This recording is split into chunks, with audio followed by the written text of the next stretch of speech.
I think the biggest part was getting him back out there, and it was a victory in itself. And I think the bigger answer will be how he feels tomorrow and the next day going forward.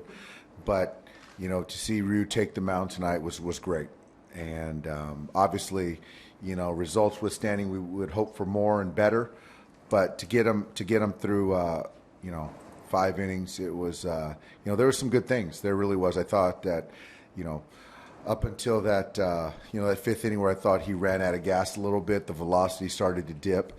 But outside of that, even that fifth inning, he had 2 quick outs, and then there were a couple doubles. But I thought he threw the ball well. The fastball had some life to it. The change, a good arm speed with the change up, throwing the breaking ball, and so I think that we're encouraged, and obviously we're disappointed about the loss. But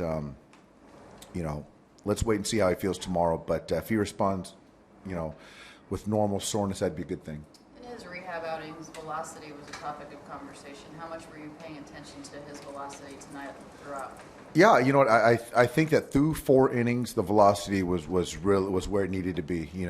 89 to 91, and I thought he threw a lot of quality pitches. But yeah, that fifth inning, after the 2 doubles, then the velocity dipped to 85, 86, and I thought he just got a little tired. Through 80 pitches, something like that, he held velocity, and it was good. Probably couldn't get more than you got from Frias. Yeah, Carlos coming in here in this situation and, had to eat up innings for the pen, and he did exactly what we needed, and for us to reset in the bullpen. And, yeah, it's one of those things where obviously you want to win every game, but we got 3 games here before the break, and, we expect to win the next 3. And, for our bullpen, again, to get reset a little bit, and to get a little bit, get a day was good to see. Why was the offense struggling with getting things going? You know what? Pomerantz, he's used his curveball a lot more this year, and throwing the cut fastball into righties, and throwing the fastball late in the count, elevated fastball. I think he got us earlier this year, and pretty much the same mix. And he's had a really nice year. He's had a real nice first half, and base runners are hard to come by. Were hard to come by tonight, and we just really couldn't get any momentum.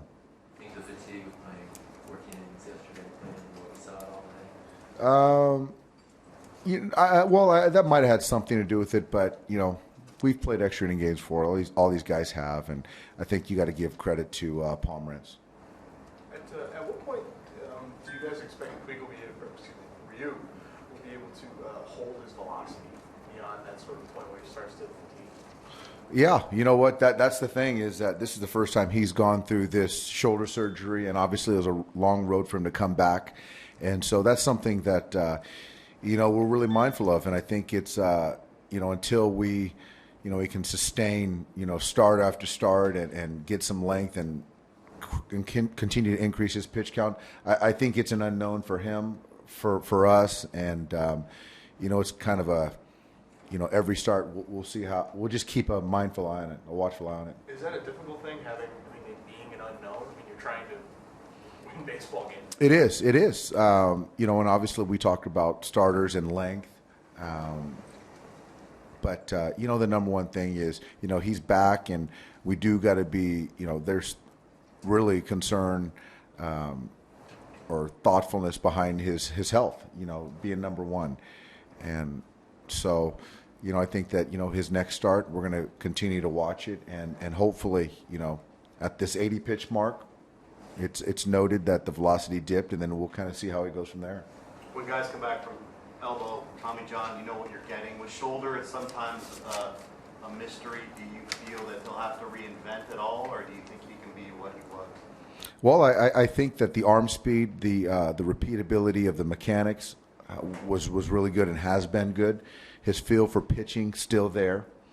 But yeah, there's a lot more cases of guys coming back from Tommy John as far as the elbow and how players and individual pitchers respond. But yeah, the shoulder is a tricky one. It's a tricky one, but I think that the mechanics hasn't been compromised. So I think that for us, tomorrow, just to see how he comes in tomorrow and the next day, just to see how he feels. We'll be telling. What is the likelihood you guys bring back a position player tomorrow since the majority of the pen was rested? Yeah, that's most probable, most likely. Yeah, that's what's going to happen. So we haven't decided which direction we're going to go with which pitcher, but yeah, it'll be a position player coming back. A couple of nice catches out there from Trace Thompson tonight. How do you feel about the way he's been filling in for Jock Peterson in center? Yeah, Trace. You know what? He had a rocky go of it early. I think that some misplays, but he's a good defender. And you just see him out there in center field. He feels very confident, and made a couple really nice plays, and has the last few weeks. So it's nice to see him get his confidence, and thought a double as well tonight. Should Cleveland be able to get that Dickerson ball, or was that hit too hard for him to? Yeah, it was hit hard. It was hit hard, backspun, and I think that the trajectory as an outfielder, you see it, and coming off the bat, it was hit well, but I just think he misplayed a little bit. So could he have made the play? Yes, but is it an easy play? No, it's not. Thanks, guys.